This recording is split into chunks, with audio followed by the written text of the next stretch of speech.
A Hidden Life is a drama that is both psychological, spiritual, and historical, co-produced by the United States and Germany, directed by Terrence Malick and released in 2019. Inspired by a true story, the film recounts the fate of Franz Jägerstätter, a deeply religious Austrian farmer who refuses to swear allegiance to Adolf Hitler during World War II. A conscientious objector opposed to Nazism for moral and religious reasons, he is arrested, imprisoned, tried for treason, and then executed in 1943. Beatified by the Catholic Church in 2007, he is now recognized as a martyr. Franz is portrayed by German actor August Diehl, who had previously played an SS officer in Quentin Tarantino's Inglourious Basterds, while his wife Franziska is played by Austrian actress Valérie Pachner. The film features an international cast including Bruno Ganz from Switzerland and Matthias Schoenaerts from Belgium in the roles of Nazi officers. Filmed in natural locations in Austria, Germany, and Italy, A Hidden Life immerses itself in the grand landscapes in which it takes place, contributing to the contemplative atmosphere that is characteristic of Malick cinema. Presented in official competition at the 2019 Cannes Film Festival, the film received the Ecumenical Jury Prize, awarded by a Christian jury, as well as the François Chalet Prize, which honors works highlighting human and spiritual values. The direction, typical of Malick style, unfolds in a lyrical and meditative form. Wide shots, natural lights, fluid camera work, and inner voiceover. But while the critics praise the visual beauty of the film, its moral strength, and its tribute to inner resistance, some criticized its excessive lyricism or slow pacing. Nevertheless, A Hidden Life stands as a rare and deeply singular work, a cinematic poem about ethical courage, the power of faith and love, and the invisible greatness of an ordinary man who remains faithful to his conscience until the end. I choose to work on this film because it is one of those works that, though it did not immediately overwhelm me, continued to haunt me long after viewing. Certain images, emotions, or pieces of music kept returning to my mind almost against my will. This persistence made me want to revisit it, to understand what, in this silent and austere work, had touched something so deeply within me. The film A Hidden Life tells the true story of Franz Jägerstätter, a deeply religious Austrian farmer who lives with his wife Franziska, nicknamed Fanny, and their 3 daughters in the small village of St. Radegund, nestled in the mountains of Upper Tyrol. Their simple and peaceful life, marked by the seasons, farm work, and prayer, is turned upside down with the rise of Nazism and Germany's entry into the war. In 1939, Franz is called up for military service. He agrees to undergo military training but categorically refuses to swear allegiance to Adolf Hitler, an oath required of all Wehrmacht soldiers. This refusal, driven by its Catholic faith and an inner conviction of the radical evil represented by Nazism, marks the beginning of his gradual isolation. In a village dominated by fear, propaganda, and conformity, Franz becomes a figure of dissent. His community rejects him, seeing him as a threat or a traitor. Even the local religious authorities, eager to avoid confrontation, attempt to dissuade him from continuing on this path, which they consider unnecessarily sacrificial. However, despite the pressure, calls for caution and offers of compromise, including a position in a military hospital that would have kept him off the front lines while requiring symbolic submission to the regime, Franz remains steadfast. He chooses not to betray his conscience, even if it means paying the ultimate price. Arrested and transferred to Berlin, he suffers humiliation, mistreatments, and imprisonments. He draws his strength from his faith, from the unwavering love he shares with Fanny, and from the letters they exchange, which serve as a true meditations on suffering, truth, duty, and grace. The film relies heavily on this correspondence, which reveals the depth of their marital bond and the beauty of a faith lived through trial. Through Franz's journey, Terrence Malick depicts an interior, intimate, and silent Stations of the Cross, marked by solitude, clarity, and courageous resignation. On August 9, 1943, Franz is tried for treason and executed by guillotine at the age of 36. Until the end, he maintains his dignity and inner freedom, convinced that no man can be the master of another's conscience. His sacrifice, long overlooked by history, becomes, through this film, a powerful symbol of ethical resistance and spiritual courage in a world plagued by barbarism and collective submission. A Hidden Life presents itself as a grand, contemplative, and profoundly spiritual work.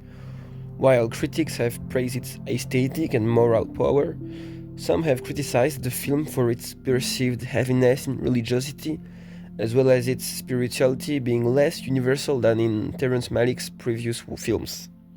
From the opening, the tone is set.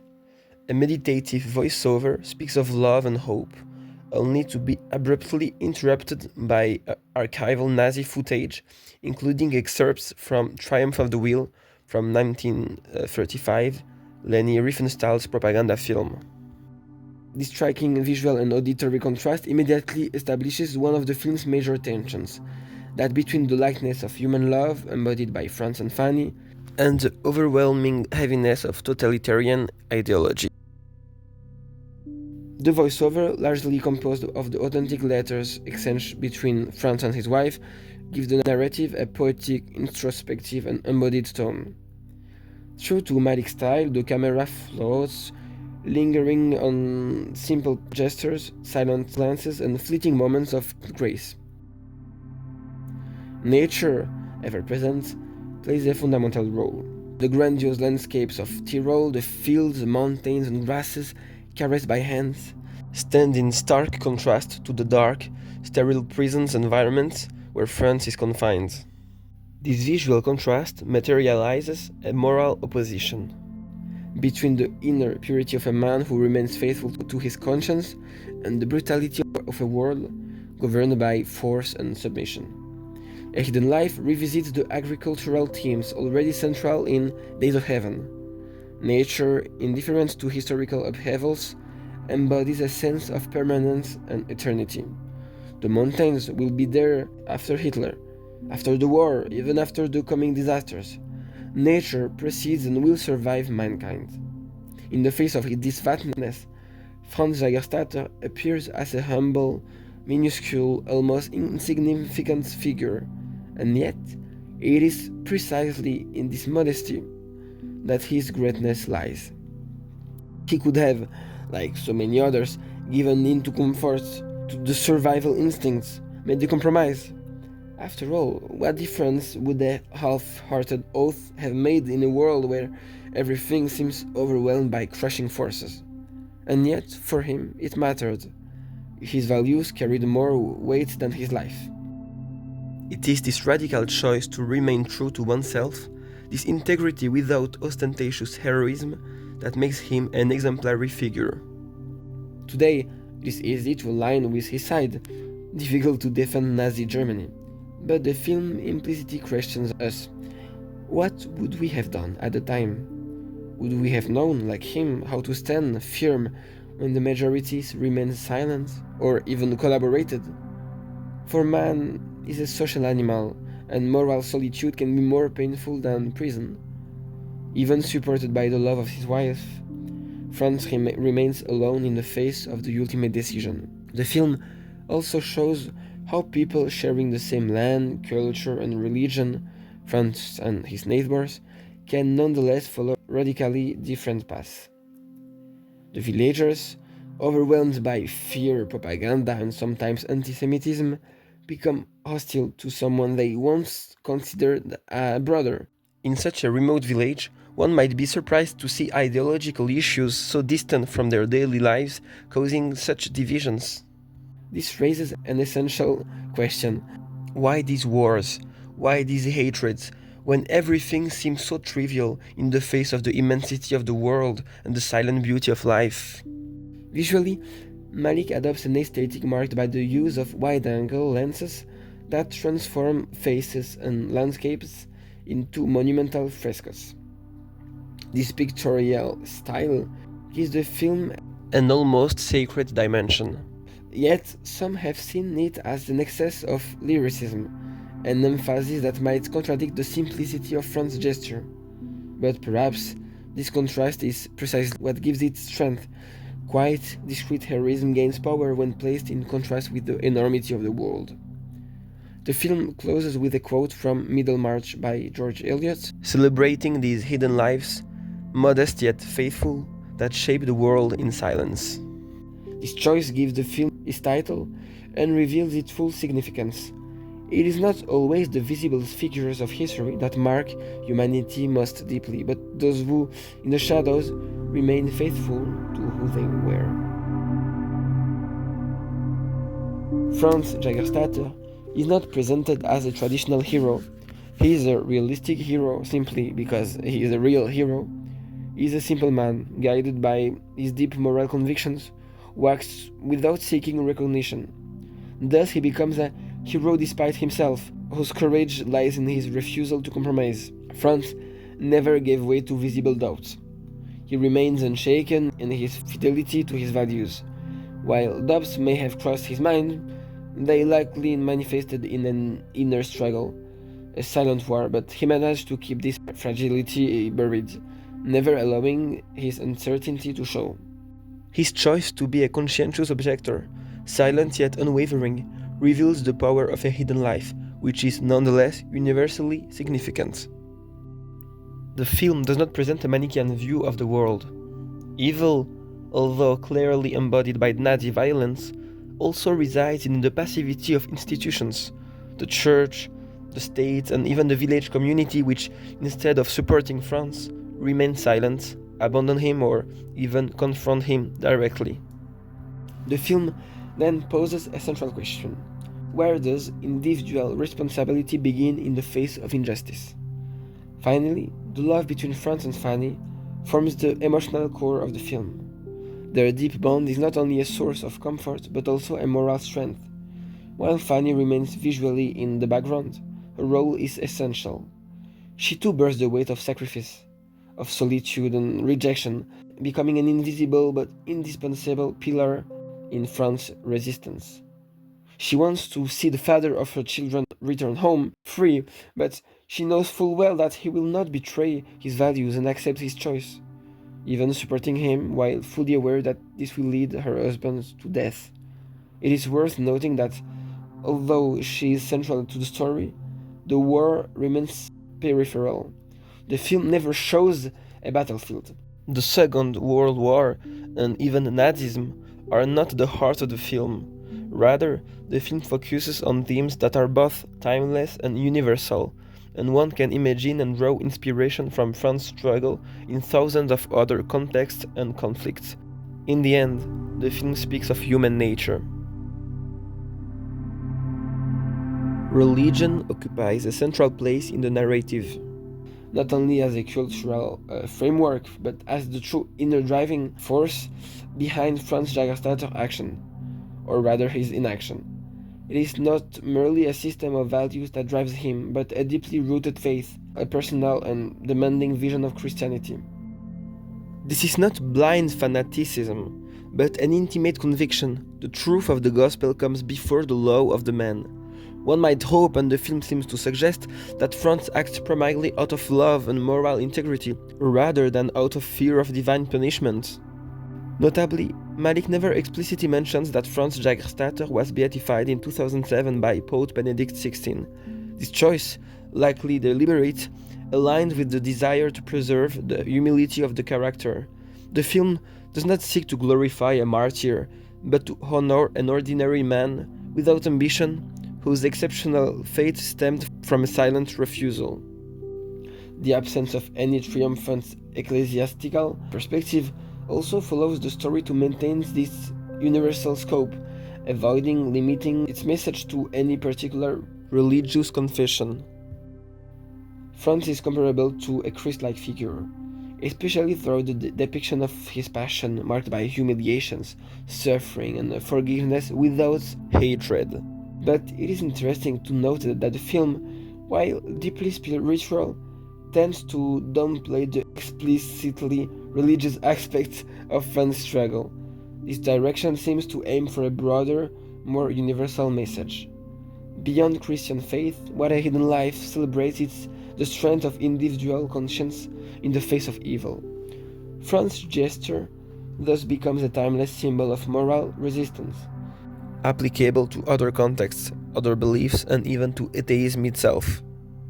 His sacrifice is not only an act of faith, but an affirmation of human dignity.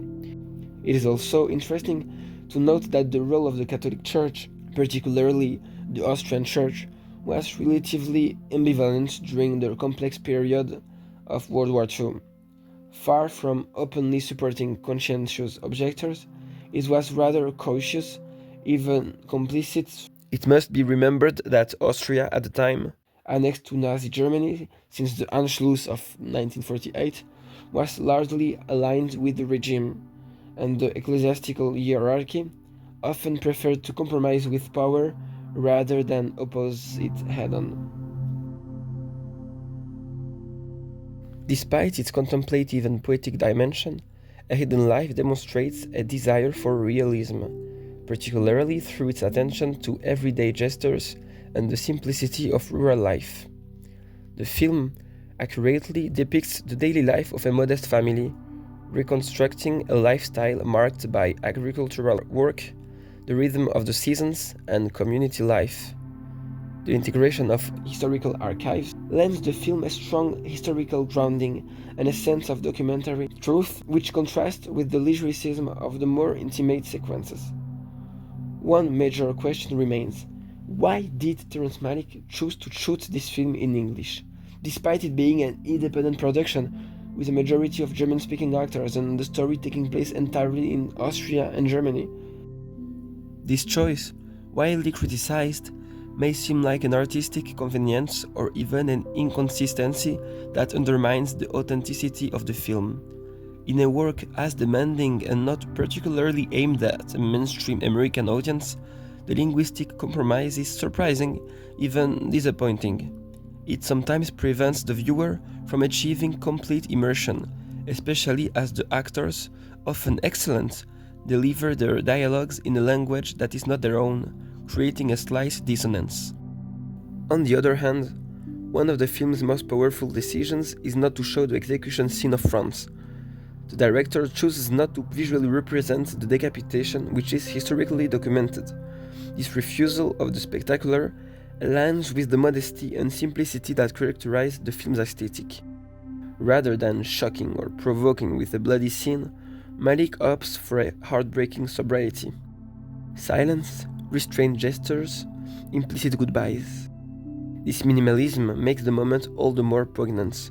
In my view, this restraint is more traumatizing than a graphic depiction of death could have been. It leaves space for the viewer's imagination, filling the void with even more emotion. A Hidden Life is a rare and essential film that goes far beyond the historical context of the Second World War to offer a universal reflection on human conscience, courage in the darkest moments, and the fidelity to oneself when everything urges us to abandon our principles for the sake of self-preservation.